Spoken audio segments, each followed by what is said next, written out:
आज की वीडियो में हम कवर करेंगे directive principles of state policy यानी कि डीपीएसपीज। डीपीएसपीज एक ऐसा कंसेप्ट है जो इंडियन कॉन्स्टिट्यूशन को सिर्फ एक लीगल डॉक्यूमेंट से कई ज्यादा एक विजनरी और एक ट्रांसफॉर्मेटिव कॉन्स्टिट्यूशन बनाता है। डीपीएसपीज इंडियन कॉन्स्टिट्यूशन के पार्ट 4 में दिए गए हैं, जो कि है आर्टिकल 36 से 51 तक। इन्हें डायरेक्टिव इसलिए कहा गया है क्योंकि ये स्टेट या फिर गवर्नमेंट को डायरेक्ट गाइडेंस प्रोवाइड करते हैं पॉलिसी मेकिंग में। प्रिंसिपल्स इसलिए क्योंकि ये फंडामेंटल वैल्यूज और आइडियोलॉजीज को रिप्रेजेंट करते हैं, और स्टेट पॉलिसी इसलिए क्योंकि ये सिर्फ गवर्नमेंट्स के लिए एप्लीकेबल हैं और ये इंडिविजुअल्स पे डायरेक्टली बाइंडिंग नहीं है।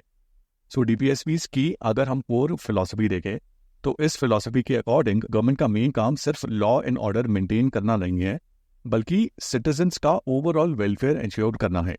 और जो प्रिंसिपल्स डीपीएसपीज का पार्ट है, अगर आप उन्हें देखोगे तो आपको ये रियलाइज होगा कि इनमें से ज्यादातर प्रिंसिपल्स मेनली डील करते हैं सिटीजन्स के ओवरऑल वेलफेयर से।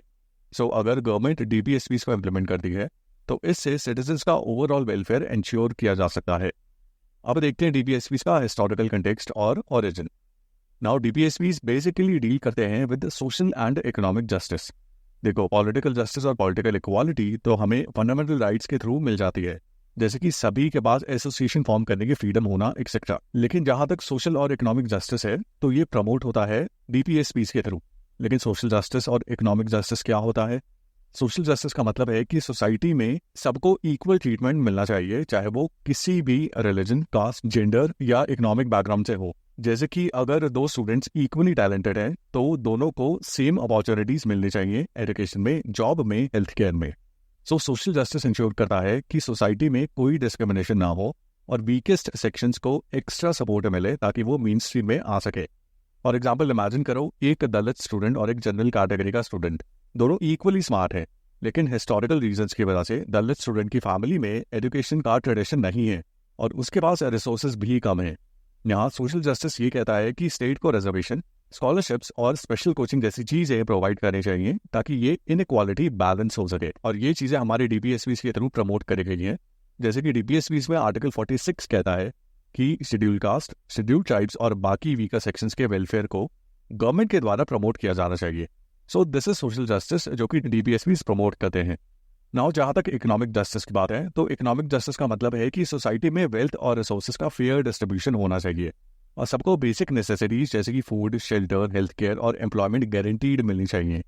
इकोनॉमिक जस्टिस का गोल है कि इकोनॉमी में सबको पार्टिसिपेट करने की इक्वल अपॉर्चुनिटी मिले, चाहे वो किसी भी बैकग्राउंड से हो। फॉर एग्जाम्पल, अगर एक फैक्ट्री में मेल और फीमेल वर्कर सेम काम करते हैं तो दोनों को इक्वल पे मिलना चाहिए। इंडिया में मनरेगा की स्कीम इकोनॉमिक जस्टिस का एग्जाम्पल है, क्योंकि मनरेगा के थ्रू गवर्नमेंट रूरल एरियाज में गारंटीड 100 डेज एम्प्लॉयमेंट प्रोवाइड करती है। मनरेगा के अलावा और भी एक्ट्स हैं जैसे कि मिनिमम वेजेस एक्ट, जो कि इंश्योर करता है कि कोई भी वर्कर एक्सप्लॉयटेशन का शिकार ना हो। ये है इकोनॉमिक जस्टिस।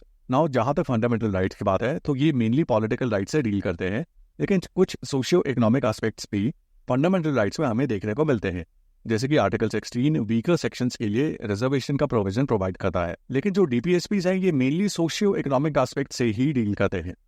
अब वर्ल्ड ओवर कॉन्स्टिट्यूशंस में हमेशा से पॉलिटिकल एस्पेक्ट पर फोकस किया गया है, लेकिन 20th सेंचुरी में ये रियलाइज हुआ कि सिर्फ पॉलिटिकल इक्वालिटी और पॉलिटिकल जस्टिस ही काफी नहीं है। देश के सिटीजन्स को एक अच्छी लाइफ देने के लिए पॉलिटिकल एस्पेक्ट के साथ सोशल और इकोनॉमिक जस्टिस और इक्वालिटी भी इक्वली इंपॉर्टेंट है। इसलिए 20th सेंचुरी में जो कॉन्स्टिट्यूशंस बने, जैसे कि स्पेनिश कॉन्स्टिट्यूशन और जर्मनी का वीमर कॉन्स्टिट्यूशन, इन कॉन्स्टिट्यूशंस में पॉलिटिकल एस्पेक्ट के साथ साथ सोशियो इकोनॉमिक एस्पेक्ट पर भी ध्यान दिया गया है। जैसे कि स्पेनिश कॉन्स्टिट्यूशन में सोशल वेलफेयर प्रिंसिपल्स का कंसेप्ट इंट्रोड्यूस हुआ। फिर जर्मनी के 1919 के वीमर कॉन्स्टिट्यूशन में सोशल राइट्स और इकोनॉमिक जस्टिस के प्रोविजंस लाए गए। फिर आयरलैंड ने 1937 में अपने कॉन्स्टिट्यूशन में डीपीएसपीज का कंसेप्ट अडॉप्ट किया, लेकिन आयरिश मॉडल में डीपीएसपीज को नॉन जस्टिसेबल बनाया गया। यानी कि हालांकि ये सोशियो इकोनॉमिक राइट्स कॉन्स्टिट्यूशन में प्रेजेंट तो थे, लेकिन इन्हें एनफोर्स नहीं किया गया था। यानी कि ये प्रिंसिपल्स अपने आप से इंप्लीमेंट नहीं होंगे एंड देयरफॉर इन प्रिंसिपल्स के वायलेशन पर कोई भी एक्शन नहीं होगा। अगर गवर्नमेंट को इन प्रिंसिपल्स को इंप्लीमेंट करना है तो फिर गवर्नमेंट को इसके लिए अलग से लॉज लाने पड़ेंगे।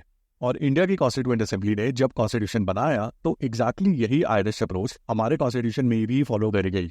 यानी कि इंडियन कॉन्स्टिट्यूशन में भी आयरिश कॉन्स्टिट्यूशन की तरह ही कुछ प्रिंसिपल्स मेंशन्ड है जो कि सोशल और इकोनॉमिक जस्टिस को प्रमोट करते हैं, लेकिन ये एनफोर्सिएबल नहीं है। ये कहना गलत नहीं होगा कि जो डीपीएसपीज है हमारे कॉन्स्टिट्यूशन में इनका जो सोर्स ऑफ इंस्पिरेशन है वो है आयरिश कॉन्स्टिट्यूशन, और आयरिश कॉन्स्टिट्यूशन से डायरेक्ट इंस्पिरेशन लेकर डॉक्टर बी आर अम्बेडकर ने और बाकी कॉन्स्टिट्यूशनल ड्राफ्टर्स ने डीपीएसपीस को हमारे कॉन्स्टिट्यूशन के पार्ट 4 में इंक्लूड किया। अब जहाँ तक डीपीएसपीस की फंडामेंटल फिलॉसफी और विजन की बात है, तो पॉइंट ये है कि डेमोक्रेसी सिर्फ पॉलिटिकल नहीं, सोशल और इकोनॉमिक भी होनी चाहिए। हमारे कॉन्स्टिट्यूशन मेकर्स का विजन था एक ऐसे भारत का जहां हर सिटीजन को बेसिक नेसेसिटीज जैसे कि food, shelter, education, health care और एम्प्लॉयमेंट गारंटीड मिल सके। ये आइडिया डायरेक्टली प्रमोट करता है एक कंसेप्ट को जो कि है वेलफेयर स्टेट का। वेलफेयर स्टेट का मतलब है कि एक ऐसी गवर्नमेंट जो कि सिर्फ लॉ एंड ऑर्डर मेंटेन करने तक लिमिटेड नहीं है, बल्कि अपने सिटीजन्स की बेसिक नीड्स जैसे कि health care, education, employment, food और शेल्टर की रिस्पॉन्सिबिलिटी भी लेती है। वेलफेयर स्टेट का सिंपल कंसेप्ट ये है कि गवर्नमेंट एक पेरेंट की तरह बिहेव करे जो इंश्योर करे कि कोई भी सिटीजन बेसिक नेसेसिटीज के लिए स्ट्रगल ना करे। वेलफेयर स्टेट में गवर्नमेंट एक्टिविटी इन्वॉल्व होती है सोशल और इकोनॉमिक जस्टिस प्रोवाइड करने के लिए, स्पेशली उन लोगों की हेल्प में जो खुद से अपनी प्रॉब्लम सॉल्व नहीं कर सकते, जैसे कि एल्डरली, डिसेबल्ड या economically weaker sections. For example, जब गवर्नमेंट मनरेगा के थ्रू गारंटीड एम्प्लॉयमेंट देती है या मिड डे मील की स्कीम चलाती है या फिर फ्री हेल्थ केयर प्रोवाइड करती है, तो ये वेलफेयर स्टेट की कैरेक्टरिस्टिक्स है। सो डीपीएसपी का अल्टीमेट गोल है वेलफेयर स्टेट एस्टैब्लिश करना, जहां स्टेट एक पैसिव नाइट वॉचमैन नहीं बल्कि एक एक्टिव फैसिलिटेटर है सिटीजन्स की डेवलपमेंट में। ये कंसेप्ट स्पेशली इंपॉर्टेंट था पोस्ट इंडिपेंडेंस इंडिया में, जहां massive poverty, illiteracy, caste discrimination, gender inequality जैसी प्रॉब्लम्स थी। अब एक एक करके देखते हैं डीपीएसपी अंडर आने वाले आर्टिकल्स, जो कि है आर्टिकल 36 से लेकर आर्टिकल 51 तक। आर्टिकल 36 प्रोवाइड करता है स्टेट वर्ड की डेफिनेशन, यानी कि जो डीपीएसपी में स्टेट वर्ड मेंशन्ड है इसमें क्या क्या इंक्लूडेड है। आर्टिकल 36 के अकॉर्डिंग स्टेट की डेफिनेशन सेम है जो आर्टिकल 12 यानी कि फंडामेंटल राइट्स में है। देयरफॉर स्टेट में इंक्लूडेड है central government, state governments, local authorities जैसे कि पंचायत एंड म्युनिसिपैलिटीज और बाकी पब्लिक अथॉरिटीज। इसका मतलब है डीपीएसपी गवर्नेंस के लिए गाइड करेंगे इन सब अथॉरिटीज को, central government, state governments, local authorities और अदर पब्लिक अथॉरिटीज। स्टेट की इस ब्रॉड डेफिनेशन से डीपीएसपी का स्कोप काफी ब्रॉड बनता है। सो अगर यूपी गवर्नमेंट कोई एजुकेशन पॉलिसी बनाए या फिर कोई ग्राम पंचायत सैनिटेशन स्कीम लॉन्च करे, ये दोनों डीपीएसपी के अंडर आते हैं क्योंकि ये दोनों अथॉरिटीज स्टेट वर्ड की डेफिनेशन में इंक्लूडेड है। नेक्स्ट आर्टिकल है आर्टिकल 37। आर्टिकल 37 क्लियरली स्टेट करता है the provisions contained in this part shall not be enforceable by any court, but the principles therein laid down are nevertheless fundamental in the governance of the country, and it shall be the duty of the state to apply these principles in making laws. इस article के according DPSP non justiciable है, यानी कि इन्हें courts के द्वारा enforce नहीं किया जा सकता, और इन डीपीएसपी के वायलेशन पर किसी को कोर्ट में प्रेजेंट नहीं किया जा सकता। अगर गवर्नमेंट इन्हें इन्फोर्स करना चाहती है तो गवर्नमेंट को लॉज या फिर पॉलिसी लाकर डीपीएसपी को इन्फोर्स करना पड़ेगा। एट द सेम टाइम ये सभी प्रिंसिपल्स काफी फंडामेंटल और इंपॉर्टेंट हैं गवर्नेंस के लिए, और इसलिए हर गवर्नमेंट की ड्यूटी है इन प्रिंसिपल्स को लॉज और पॉलिसीज के थ्रू इंप्लीमेंट करने की। नेक्स्ट है आर्टिकल 38, जिसके अकॉर्डिंग स्टेट को एक सोशल ऑर्डर सिक्योर करना चाहिए, और ये सिक्योर कैसे होगा? वेल, इस आर्टिकल के क्लॉज 1 में ये मेंशन है कि स्टेट प्रमोट करेगा एक ऐसा सोशल ऑर्डर जहां हर सिटीजन को सोशल, इकोनॉमिक और पॉलिटिकल जस्टिस मिले। इसी आर्टिकल के क्लॉज 2 के अकॉर्डिंग स्टेट इनइक्वालिटीज मिनिमाइज करेगा इनकम, स्टेटस, फैसिलिटीज और अपॉर्चुनिटीज में, और ऐसी इनइक्वालिटीज में ना ही सिर्फ इंडिविजुअल्स के बीच बल्कि ग्रुप्स के बीच इनइक्वालिटीज भी इंक्लूडेड होगी, जैसे कि प्रधानमंत्री आवास योजना जो कि प्रोवाइड करती है सभी के लिए हाउसिंग, या फिर जन औषधि स्कीम जिसके थ्रू अफोर्डेबल मेडिसिन प्रोवाइड करी जा सकती है। नेक्स्ट आर्टिकल 39, जिसमें टोटल 6 क्लॉजेस हैं। क्लॉज ए के अकॉर्डिंग सिटीजन्स को राइट हो एडिक्वेट मीन्स ऑफ लाइवलीहुड का, और ये राइट इक्वल हो मेन और वुमेन दोनों के लिए। क्लॉज बी के अकॉर्डिंग कम्युनिटी के मटेरियल रिसोर्सेज की ओनरशिप या कंट्रोल का इस तरह से डिस्ट्रीब्यूशन होना चाहिए कि एक लार्जर कॉमन गुड सर्व हो इंस्टेड ऑफ कि कुछ लिमिटेड लोगों का बेनिफिट हो। क्लॉज सी के अकॉर्डिंग इकोनॉमिक सिस्टम्स ऐसे ऑपरेट ना किए जाए कि वेल्थ और मीन्स ऑफ प्रोडक्शन कुछ हैंड्स में कंसंट्रेटेड हो जाए, रादर इकोनॉमिक रिसोर्सेज का एक इक्विटेबल डिस्ट्रीब्यूशन होना चाहिए जिससे सभी को फायदा हो। क्लॉज डी के अकॉर्डिंग मेन और वुमेन दोनों के लिए equal pay for equal work का सिस्टम होना चाहिए, सो जेंडर के बेसिस पर पे में डिफरेंस नहीं होना चाहिए। क्लॉज ई के अकॉर्डिंग वर्कर्स और चिल्ड्रन की हेल्थ का अब्यूज ना हो और इकोनॉमिक नेसेसिटी के चलते लोगों को हार्मफुल वर्क करने की मजबूरी ना हो। और क्लॉज एफ के अकॉर्डिंग चिल्ड्रन को हेल्दी मैनर में डेवलप होने की अपॉर्चुनिटी मिलनी चाहिए, और साथ ही एक्सप्लॉयटेशन और अबैंडनमेंट से प्रोटेक्शन भी मिलनी चाहिए। अब आर्टिकल 39 के साथ साथ आर्टिकल 39A भी है जो कि डील करता है with equal justice and free legal add. ये इंश्योर करता है कि इकोनॉमिक या अदर डिसेबिलिटीज की वजह से कोई भी सिटीजन के लिए जस्टिस इनएक्सेसिबल ना रहे। इसके लिए स्टेट को फ्री लीगल एड की अरेंजमेंट बनानी चाहिए ताकि सभी तरह के लोगों को हमारे जस्टिस सिस्टम का एक्सेस मिल सके। नेक्स्ट आर्टिकल 40, जिसके अकॉर्डिंग स्टेट एनकरेज करेगा विलेज पंचायत की एस्टैब्लिशमेंट और उन्हें एडिक्वेट पावर्स देगा सेल्फ गवर्नेंस के लिए। नेक्स्ट आर्टिकल 41, जिसके अकॉर्डिंग स्टेट अपनी इकोनॉमिक कैपेसिटी के अकॉर्डिंग इंश्योर करेगा राइट टू वर्क, एजुकेशन और public assistance in case of unemployment, old age, sickness या फिर डिसेबलमेंट, ताकि सोसाइटी के सभी लोगों को वर्क मिल सके। नेक्स्ट आर्टिकल 42, जिसके अकॉर्डिंग स्टेट इंश्योर करेगा कि वर्कर्स को जस्ट और ह्यूमेन वर्किंग कंडीशंस मिले और वुमेन को मैटरनिटी रिलीफ भी मिले। नेक्स्ट आर्टिकल 43, जिसके अकॉर्डिंग स्टेट सिक्योर करेगा वर्कर्स के लिए एक decent living wage, decent standard of living और full enjoyment of leisure and social and cultural opportunities. साथ ही में स्टेट रूरल एरियाज में इंडिविजुअल या फिर कोऑपरेटिव बेसिस पर कॉटेज इंडस्ट्रीज भी प्रमोट करेगा। नेक्स्ट आर्टिकल 43A, जिसके अकॉर्डिंग स्टेट स्टेप्स लेगा इंडस्ट्रीज में जो मैनेजमेंट है उनमें वर्कर्स की पार्टिसिपेशन प्रमोट करने के लिए। नेक्स्ट आर्टिकल 43B, जिसके अकॉर्डिंग स्टेट प्रमोट करेगा voluntary formation, autonomous functioning, democratic control और professional management of cooperative societies. Next है आर्टिकल 44, जिसके अकॉर्डिंग स्टेट प्रमोट करेगा सिटीजन्स के लिए uniform civil code throughout India. Uniform civil code का मतलब है पूरे देश में सबके लिए same personal laws related to marriage, divorce, inheritance, adoption etcetera, चाहे वो हिंदू हो, मुस्लिम हो, क्रिश्चियन हो या फिर किसी भी रिलीजन से बिलोंग करे। यानी कि किसी भी रिलीजन के अपने खुद के पर्सनल लॉज नहीं होंगे, सब रिलीजियस कम्युनिटीज के कॉमन पर्सनल लॉज होंगे। नेक्स्ट आर्टिकल 45, जिसके अकॉर्डिंग स्टेट प्रोवाइड करेगा अर्ली चाइल्डहुड केयर और education for all children under the age of 6। Next article 46, जिसके अकॉर्डिंग स्टेट एजुकेशनल और इकोनॉमिक इंटरेस्ट प्रमोट करेगा शेड्यूल कास्ट, शेड्यूल ट्राइब और बाकी वीकर सेक्शंस का और उन्हें प्रोटेक्ट करेगा सोशल इनजस्टिस और एक्सप्लॉयटेशन से। नेक्स्ट आर्टिकल 47, जिसके अकॉर्डिंग स्टेट की ड्यूटी है न्यूट्रिशनल लेवल और स्टैंडर्ड ऑफ लिविंग रेज करना, पब्लिक हेल्थ इंप्रूव करना और इंटॉक्सिकेटिंग ड्रिंक्स या फिर ड्रग्स के कंजम्पशन को प्रोहिबिट करना। नेक्स्ट आर्टिकल 48, जिसके अकॉर्डिंग स्टेट ऑर्गेनाइज करेगा मॉडर्न या साइंटिफिक लाइन्स पर एग्रीकल्चर और एनिमल हस्बेंड्री और साथ ही में प्रोहिबिट करेगा काउ स्लॉटर जैसी प्रैक्टिसेस को। नेक्स्ट है आर्टिकल 48A, जिसके अकॉर्डिंग स्टेट प्रोटेक्ट और इम्प्रूव करेगा एनवायरमेंट को और सेफगार्ड करेगा फॉरेस्ट और वाइल्ड लाइफ को। नेक्स्ट आर्टिकल 49, जिसके अकॉर्डिंग स्टेट प्रोटेक्ट करेगा हर मॉन्यूमेंट या प्लेस को जो आर्टिस्टिक या हिस्टोरिक इंटरेस्ट की है और उसे place of national importance declare किया गया हो। नेक्स्ट आर्टिकल 50, जिसके अकॉर्डिंग स्टेट स्टेप्स लेगा पब्लिक सर्विस में जुडिशरी को एग्जीक्यूटिव से सेपरेट करने के लिए ताकि एक फेयर तरीके से चेक्स एंड बैलेंसेस के साथ गवर्नेंस हो सके। और लास्ट है आर्टिकल 51, जिसके अकॉर्डिंग स्टेट एंडेवर करेगा इंटरनेशनल पीस और सिक्योरिटी एस्टैब्लिश करने के लिए और स्टेट फॉर्म करेगा बाकी नेशंस के साथ जस्ट रिलेशंस, साथ ही में कुछ moral principles like international laws को रिस्पेक्टफुली फॉलो करना, ट्रीटीज को वायलेट ना करना और अगर डिस्प्यूट हो रहा है तो आर्बिट्रेशन यानी कि डिस्कशंस के थ्रू उसे सेटल करना। ये थे सभी आर्टिकल्स जो कि हमारे कॉन्स्टिट्यूशन के directive principles of state policy form करते हैं। अब देखते हैं क्लासिफिकेशंस ऑफ डीपीएसपीज। जो सभी डीपीएसपीज हमने देखे फ्रॉम आर्टिकल 36 टू आर्टिकल 51, इन्हें हम क्लासिफाई कर सकते हैं 3 पार्ट्स में on the basis of their nature, socialist principles, Gandhian principles और liberal intellectual principles. Socialist principles वो हैं जो कि फोकस करते हैं सोशल और इकोनॉमिक जस्टिस पर।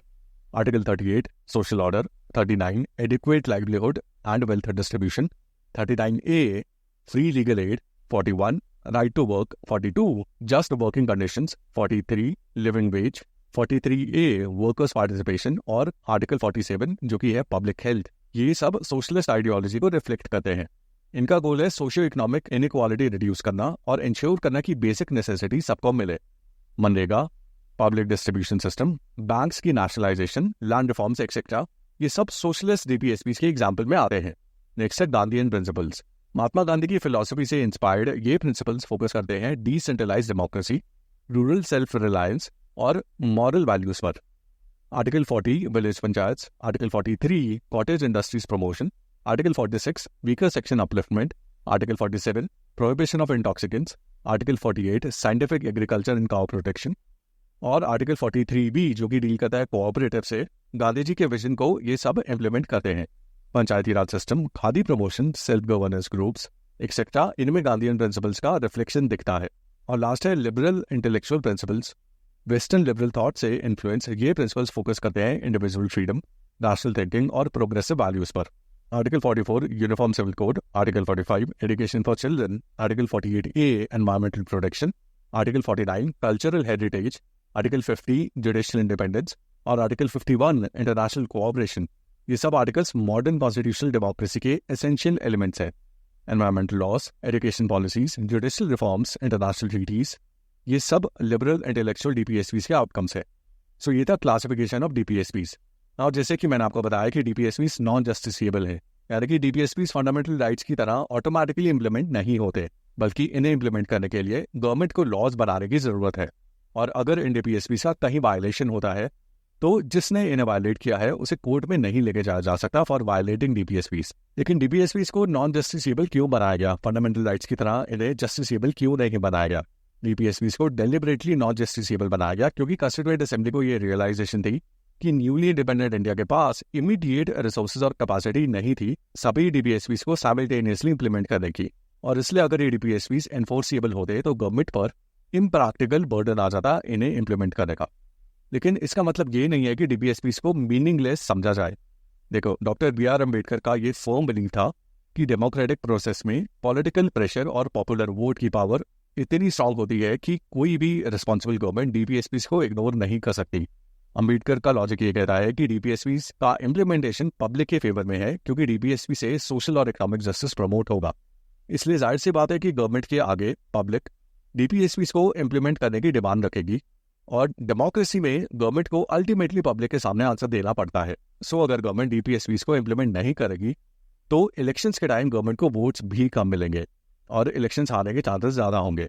So doctor B R. अम्बेडकर के अकॉर्डिंग डीपीएसपीज गवर्नेंस में फंडामेंटल रोल प्ले करते हैं और साथ ही में डीपीएसपीज गवर्नमेंट के ऊपर पॉलिटिकली और मॉरली बाइंडिंग होते हैं। इसलिए even if DPSPs legally enforceable नहीं है, फिर भी जो भी पार्टी गवर्नमेंट बनाएगी उस पर इन डीपीएसपीज को इम्प्लीमेंट करने का पॉलिटिकल और मॉरल प्रेशर होगा, जिसकी वजह से ये डीपीएसपीज इम्प्लीमेंट होंगे। अब हम देखते हैं significance and importance of DPSPs. DPSPs का सिग्निफिकेंस मल्टी डायमेंशनल है और इंडियन डेमोक्रेसी के इवोल्यूशन में क्रूशियल रोल प्ले करता है। डीपीएसपीज इंश्योर करते हैं कि गवर्नेंस का एम सिर्फ लॉ एंड ऑर्डर मेंटेन करना नहीं है, बल्कि प्रोएक्टिव वेलफेयर की डिलीवरी करना भी है। Apart from it, DPSPs democracy को भी स्ट्रेंथन करते हैं। और ये कैसे करते हैं? एक स्ट्रॉन्ग डेमोक्रेसी में हमें पॉलिटिकल डेमोक्रेसी के साथ सोशल और इकोनॉमिक डेमोक्रेसी भी देखने को मिलती है, और सोशल एंड इकोनॉमिक डेमोक्रेसी आती है from social and economic justice, जिसे डीपीएसपीज प्रमोट करते हैं। Apart from it, political framework के रूप में डीपीएसपीज का इमेंस कंट्रीब्यूशन है। Development planning, budget allocation, legislative priorities और पॉलिसीज, इन सब को कहीं ना कहीं डीपीएसपी से गाइडेंस मिलती है। जैसे कि मनरेगा आर्टिकल 39 जो कि एडिक्वेट लिविंग से डील करता है, इसे इम्प्लीमेंट करता है। Apart from it, judicial interpretation में भी डीपीएसपीज की काफी इंपॉर्टेंस है। इनिशियली कोर्ट्स ने डीपीएसपीज को नॉन जस्टिसेबल या फिर नॉन एनफोर्सेबल डिक्लेयर किया था, लेकिन ग्रेजुअली जुडिशियल एक्टिविज्म के थ्रू डीपीएसपीज को कोर्ट्स के द्वारा इम्प्लीमेंट किया जाने लगा, और साथ ही में कोर्ट्स ने डीपीएसपीज और फंडामेंटल राइट्स के बीच एक हार्मोनियस रिलेशनशिप का प्रिंसिपल इंट्रोड्यूस किया, जिससे दोनों डीपीएसपीज और फंडामेंटल राइट्स इंप्लीमेंट किए जा सके। इसके अलावा इंटरनेशनल रिलेशंस के एस्पेक्ट में भी डीपीएसपीज का रोल काफी सिग्निफिकेंट है। UN sustainable development goals, human right conventions, इनमें जो टारगेट्स है उनमें से काफी ऑलरेडी डीपीएसपीज में कवर है। साथ ही में डीपीएसपीज की फिलॉसफी, जिनमें आते हैं प्लूरलिज्म, इंक्लूसिव डेवलपमेंट और एनवायरमेंटल प्रोटेक्शन जैसे एट्रीब्यूट्स, ये सब मेजर एसेट हैं इंडिया की सॉफ्ट पावर डिप्लोमेसी का। Apart from it, DPSPs act करते हैं एक कंसिस्टेंट मॉरल कंपस की तरह, जिन्हें पॉलिटिकल पार्टीज पावर में आने के बाद अपनी पॉलिसीज के थ्रू इंप्लीमेंट करती है। सो डीपीएसपीज एक तरह से कंट्री का एक लॉन्ग टर्म विजन प्रोवाइड करते हैं। अब डीपीएसपीज में विद टाइम गवर्नमेंट के द्वारा कुछ अमेंडमेंट्स किए गए हैं, और अगर हम इन अमेंडमेंट्स को देखें तो इनमें बेसिकली 4 अमेंडमेंट एक्ट्स आते हैं, और इन चारों को हम एक एक करके देखते हैं। इनमें से पहला है 42nd constitutional amendment act of 1976। Emergency period में पास हुए इस अमेंडमेंट एक्ट के थ्रू डीपीएसपीज में 4 नए प्रिंसिपल्स ऐड हुए। Article 39A free legal add, article 43A workers participation in management of industries, article 48A environmental protection, और आर्टिकल 39 में children's development का क्लॉज। ये चारों चीजें इस अमेंडमेंट एक्ट के थ्रू ऐड करी गई। इसके बाद 44th कॉन्स्टिट्यूशनल अमेंडमेंट एक्ट 1978 में लाया गया, जिसमें आर्टिकल 38 क्लॉज 2 ऐड किया गया, जो इनइक्वालिटी मिनिमाइजेशन पर फोकस करता है। आफ्टर दिस 2002 में 86th कॉन्स्टिट्यूशनल अमेंडमेंट एक्ट लाया गया, जिसके थ्रू आर्टिकल 45 को मॉडिफाई करके अर्ली चाइल्डहुड एजुकेशन यानी कि 0 to 6 years के चिल्ड्रन की एजुकेशन पर फोकस किया गया।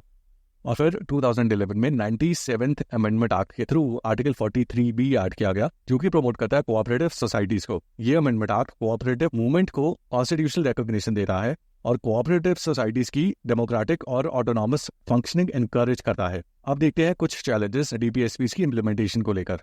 इनमें से पहला है इकोनॉमिक कॉन्स्ट्रेंट्स। डीपीएसपीज का इम्प्लीमेंटेशन काफी एक्सपेंसिव है। Free health care under article 47, universal education under article 45 या फिर एम्प्लॉयमेंट गारंटी अंडर आर्टिकल 41, ये सब इम्प्लीमेंट करने के लिए मैसिव बजट एलोकेशन रिक्वायर्ड है। और इंडिया जैसी डेवलपिंग इकोनॉमीज में रिसोर्सेज की काफ़ी स्कार्सिटी होती है, तो ऐसे सोशियो इकोनॉमिक गोल्स को इम्प्लीमेंट करना काफ़ी ज़्यादा चैलेंजिंग है। नेक्स्ट चैलेंज है पॉलिटिकल विल एंड प्रायोरिटीज। अब देखो, हमारे कंट्री में डेमोक्रेसी है, देयरफॉर पावर में रहने के लिए एक पॉलिटिशियन को इलेक्शन जीतना पड़ता है, और इसलिए पॉलिटिशियंस के लिए इलेक्टोरल पॉलिटिक्स यानी कि वो पॉलिटिक्स जिससे इलेक्शन जीते जाते हैं, ये ज़्यादातर पॉलिटिशियंस की प्रायोरिटी होती है। अब electoral politics short term thinking promote करती है, जैसे कि इलेक्शन से पहले पब्लिक के लिए फ्रीबीज अनाउंस कर देना, जिससे इलेक्शंस में बेनिफिट मिले। जबकि डीपीएसपीज को इम्प्लीमेंट करने के लिए एक लॉन्ग टर्म विजन चाहिए। जो ऐसे लॉन्ग टर्म विजन को इम्प्लीमेंट करने के लिए जो पॉलिटिकल विल चाहिए, वो आर टाइम्स लैकिंग होती है पॉलिटिशियंस में। नेक्स्ट चैलेंज है कॉम्प्लिकेटेड फेडरल स्ट्रक्चर। कई डीपीएसपी रिक्वायर करते हैं सेंटर स्टेट कोऑर्डिनेशन, जैसे कि एजुकेशन, हेल्थ केयर या फिर एग्रीकल्चर से रिलेटेड जो डीपीएसपीज है, इसमें सेंटर और स्टेट के बीच कोऑर्डिनेशन रिक्वायर्ड है, क्योंकि ये सब्जेक्ट्स कॉन्करेंट या फिर स्टेट सब्जेक्ट्स हैं। और अगर सेंटर और स्टेट गवर्नमेंट्स के बीच पॉलिटिकल डिफरेंसेस हैं, तो फिर ऐसे डीपीएसपीज का इम्प्लीमेंटेशन चैलेंजिंग बन सकता है। नेक्स्ट है सोशल एंड कल्चरल रेजिस्टेंस। कई डीपीएसपीज जैसे कि यूनिवर्सल सिविल कोड सोशल और कल्चरल रिफॉर्म्स की डायरेक्शन में जाते हैं, और इसलिए ट्रेडिशनल प्रैक्टिसेस और बिलीफ से कन्फ्लिक्ट करते हैं।